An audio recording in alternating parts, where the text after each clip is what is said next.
As the charges are removed from the plate, the electric impulses dash from the camera to the control room through a special cable.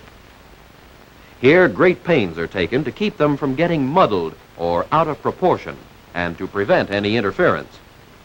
The impulses are very weak at this point, so the engineers strengthen them through electronic tubes, like the tubes in your radio, to make them powerful enough to send over the air. Outside, they rush up a towering antenna and are released in the form of an extremely short radio wave, aimed directly for the transmitter.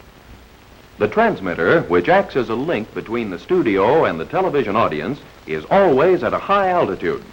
This is because the distance over which television programs can be received satisfactorily is usually limited to the area between the top of the transmitter and the horizon. The higher the transmitter, the more distant the horizon, and the greater the area reached. This site in the Helderberg Hills, a few miles from Albany, New York, is a particularly good one. Within the horizon lies the entire New York State Capital District, so it's easy for people in Albany, Troy, Schenectady, and nearby towns and villages to tune in the programs. So much for that. Now for a trip to the relay station, a first and major step in the establishment of practical television networks.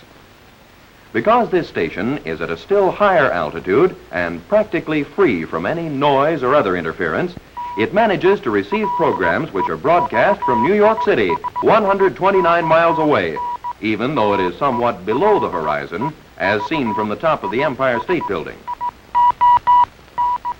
As the station receives these programs from New York, it relays them to a receiving antenna at the transmitter, which, as you will notice, is within the horizon as seen from the relay.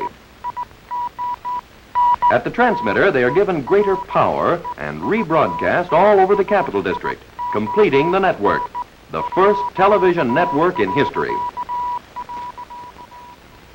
It is here in the transmitter, while final checkups are being made, that all programs, from New York or otherwise, are at last released to the various television home receivers in and around the district. If you've never seen a television screen in the raw, this is what it looks like. Actually, it's part of a large glass tube developed in the wondrous electronic laboratories.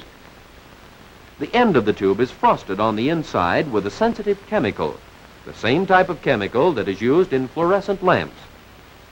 This chemical backing, which forms the screen, is unusually sensitive to electric charges and will glow in response to them.